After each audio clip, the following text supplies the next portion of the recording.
O livro de Reis, ele faz parte de um tratado de histórias. Podemos então dividir o livro de Reis em 3 palavras: reinado, milagres e quedas. Muitos reis aparecem neste livro. Este livro é conhecido como livro histórico porque vai narrar a história de muitos reis. Muitos reis aparecem em ascensão, por isso que é intitulado o livro dos reis. E aqui a região que esses reis eles estão reinando é em Judá. Muitos reis vão aparecer em destaque, a não lembrar de Ezequias, a não lembrar de Manassés, a não lembrar de Amon, a não lembrar de Josias. Os reis de Israel são Jeú, Joás e Jeroboão II. Neste relato a qual lemos nessa noite, vai entrar em ascensão um homem chamado Ezequias. Ezequias, ele aparece em destaque porque ele foi responsável por algumas reformas religiosas no tempo de Judá. Ezequias, ele foi um grande rei. A etimologia do seu nome significa Jeová é minha fortaleza. Ele foi o rei de Judá que se destacou pelas suas reformas religiosas. Ele começou a eliminar a idolatria do meio de Judá, buscando restaurar a adoração a Deus. Percebemos que no governo de Ezequias, ele vai participar de um domínio aonde ele vai visar o fortalecimento da fé do povo. Então, Ezequias, ele se destaca porque ele sabe que a força do povo só poderia vir do próprio Deus. Quando ele começa o seu reinado, percebemos que o seu pai tinha fracassado, o pai dele foi Acás. Então, quando o reinado do seu pai foi um reinado tumultuado, ele aparece em outro sentido, trazendo a restauração do povo de Deus. Ezequias, ele vem da ideia que Deus fortalecia ele. E aqui percebemos que ele começou a reinar com 25 anos de idade. E o reinado dele começa em um grande período de perseguição. Grandes exércitos perseguiam Judá. O reinado de Ezequias, ele vai durar 29 anos. E percebemos que ele vai ter muitos desafios nesse período. E nesse período que ele está em ascensão, ele vai fazer 3 grandes feitos. O primeiro é a reforma religiosa. Ele iniciou uma grande reforma, removendo todos os altares pagãos e ídolos que existiam naquele tempo. O culto ao Senhor tinha sido quebrado, mas a primeira coisa que ele vai restaurar é o culto a Deus, porque não dá para servirmos a Deus sem prestarmos um culto digno a Ele. Não damos para prestarmos adoração ao Senhor se o culto a Ele não for restaurado. Então Ezequias, ele coloca como prioridade restaurar o altar do Senhor. A sua segunda reforma é a Páscoa. Ele vai exigir do povo a celebração da Páscoa. Ele convoca todos os habitantes de Judá e Israel para participarem da celebração da Páscoa. Por quê? A celebração era importante, pois ela representava uma nova oportunidade de Deus restabelecer a sua relação com o seu povo. Então percebemos que ele coloca como prioridade a celebração da Páscoa. Terceiro, ele vai centralizar o culto a Deus. Ele enfatiza que Deus que merece toda adoração, que não existe outro Deus igual. Aqui aprendemos uma lição. Estamos aqui porque o culto é centralizado a Deus. Quando o culto não é centralizado a Deus, tem alguma coisa fora do lugar. Ezequias nos ensina uma lição. Precisamos centralizar o culto diretamente a Deus. Outro feito de Ezequias, ele vai colocar a sua confiança diretamente em Deus. Durante o seu reinado, ele demonstrou uma forte fé em Deus. Ele estava dizendo que a confiança dele era apenas o Senhor. Ele não se confiava em exército, ele não se confiava em armas bélicas, mas sim no próprio Deus. Durante esse reinado de Ezequias, muitos perigos há de acontecer. Ezequias, no seu reinado, ele vai ser afrontado por um grande inimigo chamado Assíria. E quem era a Síria? A Síria era um dos maiores exércitos que existia naquela época. Estava sob o comando de Salmaneser. E diante desse comando, os assírios, eles começam a perseguir Judá, porque eles eram poderosos, eles tinham grandes armas bélicas, o exército deles eram numerosos. Então eles começam a perseguir o exército de Judá, eles começam a oprimir o povo de Deus. Então eles mandavam mensagens de afronta para afrontar o povo de Deus. E não tem mais nada assustador de você viver embaixo de ameaça. Não tem mais nada doente ao nosso coração em ouvir palavras que nos traz medo. Essa era a Síria. A forma deles agir era por meio de palavras. Então eles mandavam mensagens de afronta dizendo: eu vou destruir vocês, eu vou acabar com a cidade de vocês, eu vou acabar com o território de vocês, porque eles eram grandes, eles eram numerosos. E diante desse período de amedrontação, vamos perceber que Ezequias, ele vai temer a ameaça da Síria, e de primeira demanda, ele vai ter uma ação totalmente errada. Qual é? Por meio de obter paz, ele vai entregar alguns valores da casa do Senhor. Percebemos que ele, a fim de obter paz, ele vai entregar todos os tesouros da casa do Senhor para não ser ameaçados pela Síria.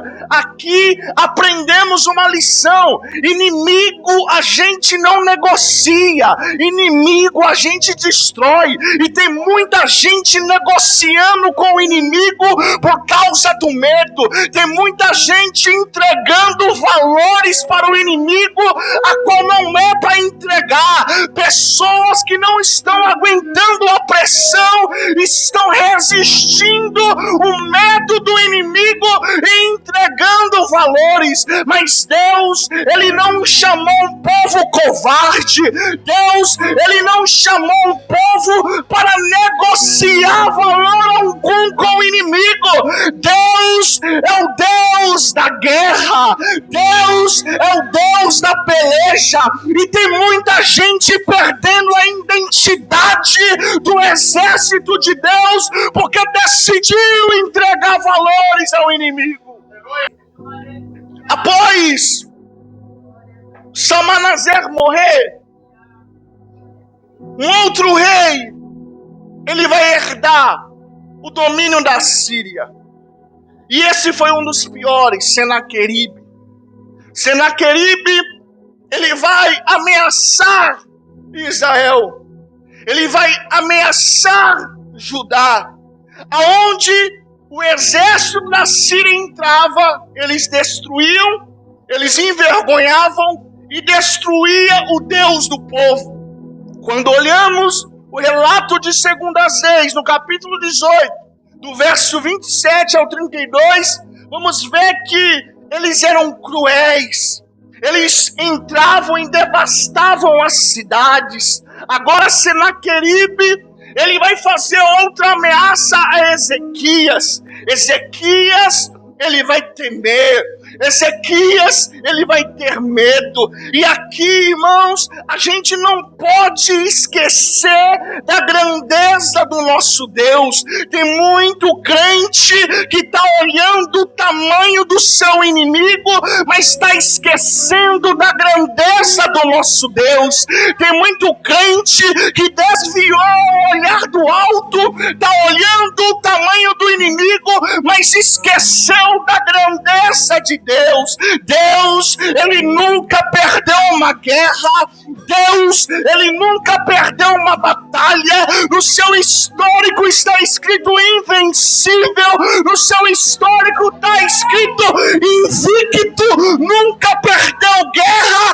Então por que você está temendo esse inimigo que está te afrontando? O texto nos ensina que não importa o tamanho do inimigo que venha nos afrontar, devemos levar a afronta para o nosso Deus. É o nosso Deus que nos vê, é o nosso Deus que nos enxerga quando o inimigo se levanta.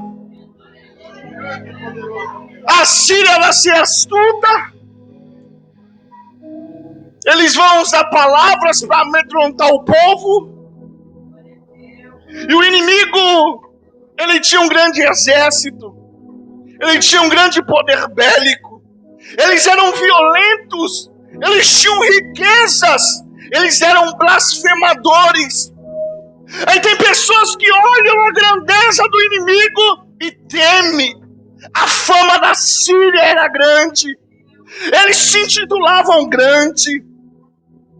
E quando olhamos para o nosso inimigo, a gente esquece do tamanho do nosso Deus. A Síria era grande, eles tinham um grande poder bélico, mas devemos sempre se lembrar do nosso Deus, que é a nossa fortaleza. Ezequias, ele esqueceu que o nome dele significava Jeová é a minha fortaleza. Não importa o tamanho do inimigo que venha te afrontar, se lembre, Jeová é a nossa fortaleza, é Ele que é a nossa torre forte, é Ele que renova as nossas forças. Senaqueribe, ele vai ser astuto, ele vai usar uma estratégia que é chamada de guerra fria, que é guerra por palavras. Ele vai ameaçar o povo de Judá com 3 ameaças. A primeira ameaça é: eu vou destruir o seu território. A segunda ameaça: eu vou colocar vocês em vergonha, em opróbrio, a ponto de beber a própria urina e comer o próprio esterco. A terceira ameaça: eu vou destruir o seu Deus. Senaqueribe, ele foi astuto. Ele estava ameaçando o povo a qual ele não tinha conhecimento, porque ele estava acostumado a invadir povos e cidades e destruir o Deus. Mas agora ele mexeu com um povo que tem dono. Ele mexeu com um povo que tem um juiz. Ele mexeu com um povo que tem um rei. Ele vai mexer com o povo de Judá. Ezequias recebe uma carta de afronta. Ele vai temer a carta. Ele esquece do significado do seu nome, porque Senaqueribe, ele não está afrontando apenas Ezequias. A afronta de Senaqueribe foi contra o próprio Deus. Senaqueribe disse que ia destruir o Deus do povo. Mas o grande perigo é esse: quando ficamos com medo, temerosos, e esquecemos que o nosso Deus Ele ainda continua pelejando nossas guerras, e ainda Ele continua sendo vitorioso.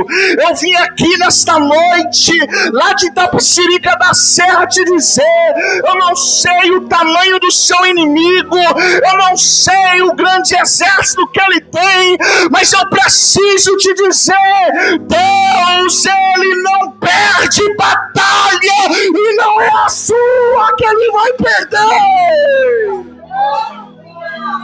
Aleluia. E talvez você entrou nesta noite temeroso, com medo, porque você deu ouvido à afronta do inimigo. Talvez você entrou aqui dizendo, ouvindo do inimigo: eu vou destruir a sua família, eu vou destruir a sua casa, eu vou destruir o seu território. Talvez você recebeu uma mensagem de afronta e você entrou aqui com medo. Mas nesta noite eu preciso te lembrar: há guerras que só vamos vencer em oração. Aleluias! Há guerras que só vamos vencer no joelho.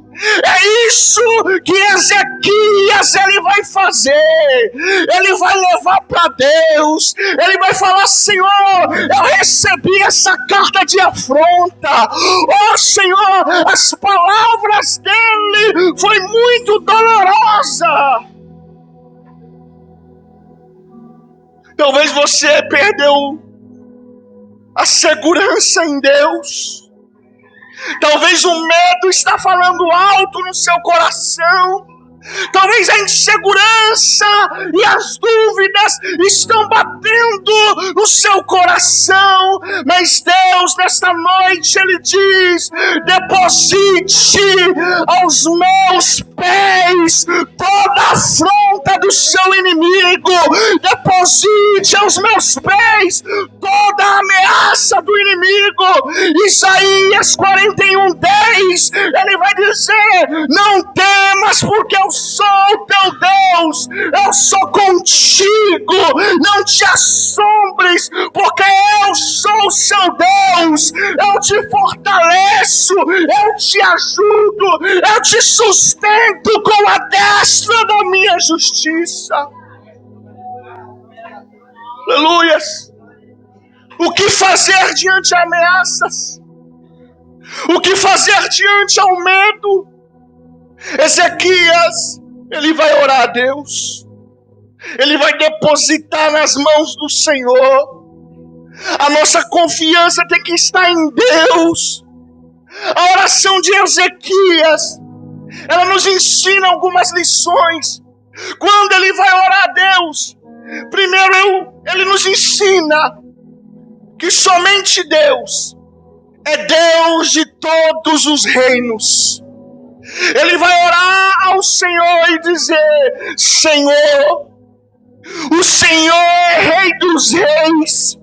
Senaqueribe, ele estava acostumado a entrar em outros reinos e destruir e envergonhar. Mas agora ele não estava ameaçando qualquer rei, ele estava ameaçando o Rei dos Reis. E quando Ezequias ele ora, ele está dizendo: Senhor, só o Senhor é Rei dos Reis, só o Senhor é o poderoso dos poderosos. Ó Senhor, o Senhor é o Rei dos Reis.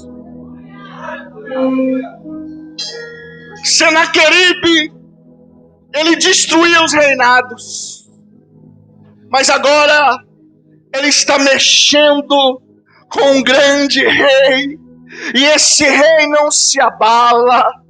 O trono desse rei, ele está intacto. O trono desse rei, ele é inabalável. E ele está nesta noite te dizendo: eu sou o Rei dos Reis. Ezequias, ele ora a Deus e ele fala: Senhor, só o Senhor é Deus dos deuses. Senaqueribe, Ele não conhecia a grandeza do Deus de Judá. Quando ele entrava em outros povos, ele destruía os deuses do povo. Mas era um Deus feito por mãos humanas. Era um Deus de barro.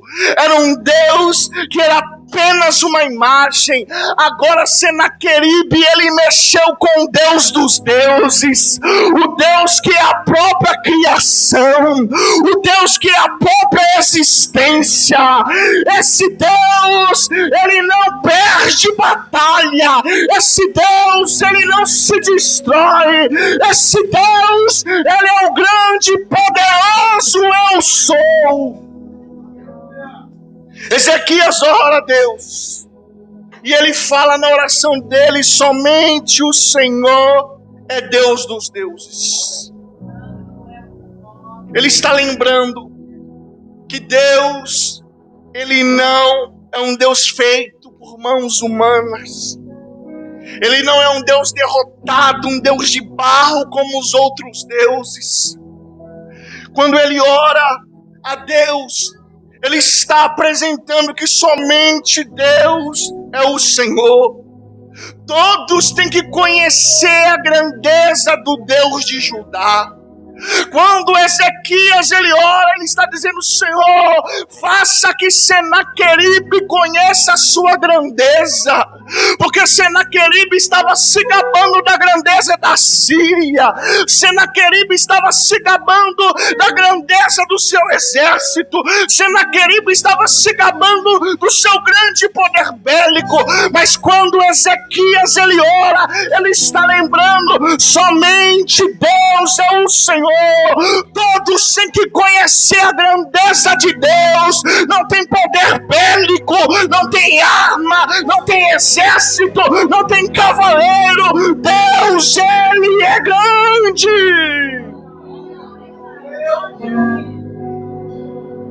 O inimigo ameaçou com palavras. Quando o inimigo nos ameaça, nós temos que recorrer ao joelho. E quando a gente vai para o joelho, a gente ora. Mas às vezes a gente ora e não tem esperança que a nossa oração vai ser respondida. Às vezes a gente ora, Deus demora para responder. Aí vem a incerteza, aí vem a dúvida, aí vem o medo.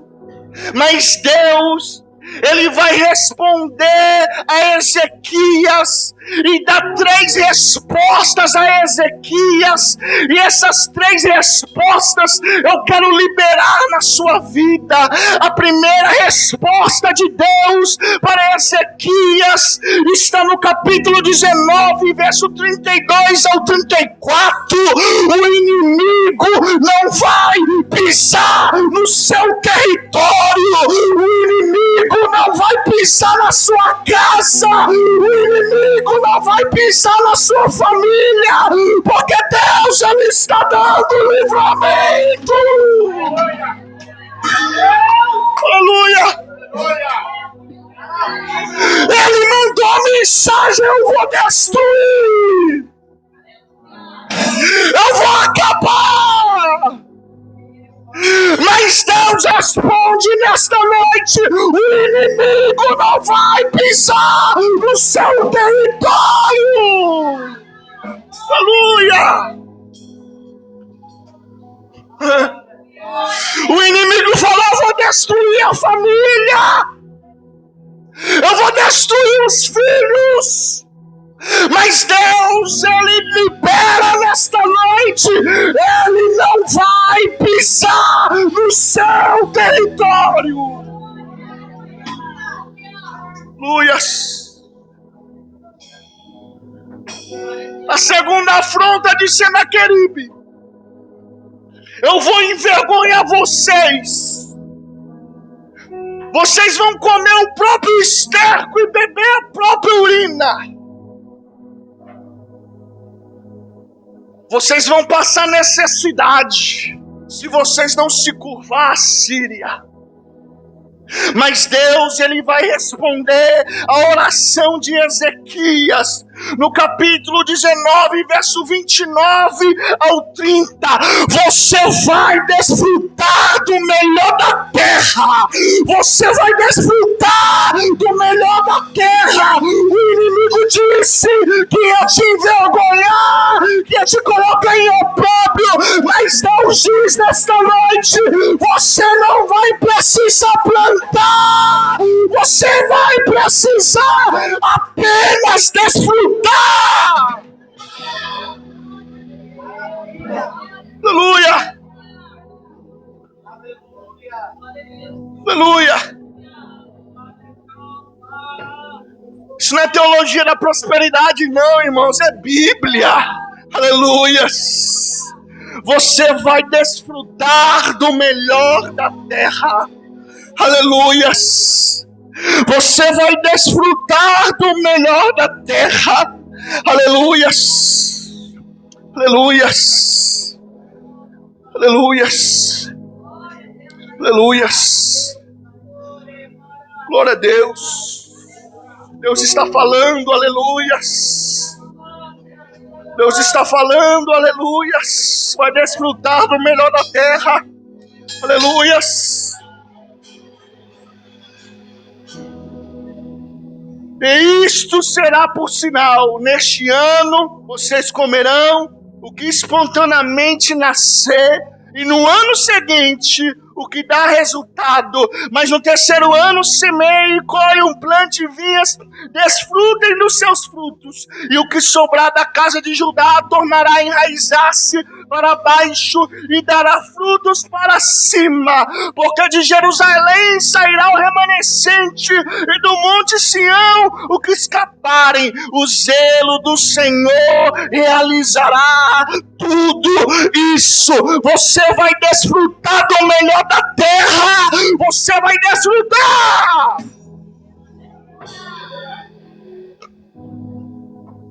A terceira ameaça de Senaqueribe, ele vai dizer: eu vou atirar flechas sobre a sua casa. Deus, ele vai ouvir a oração de Ezequias.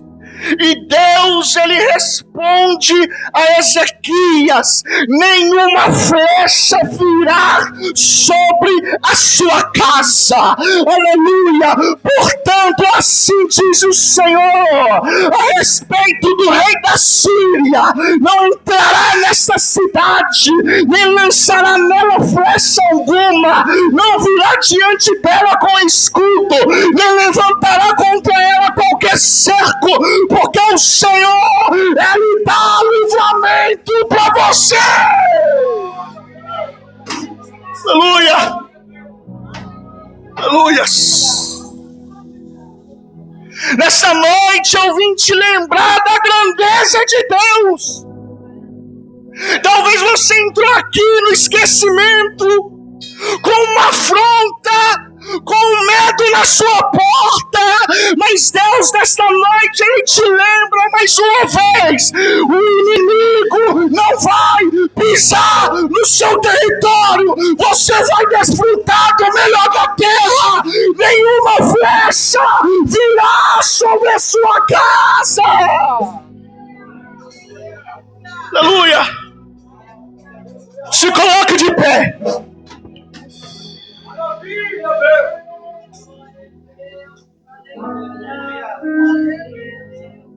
Aleluias. Eu não sei como você entrou aqui nesta noite.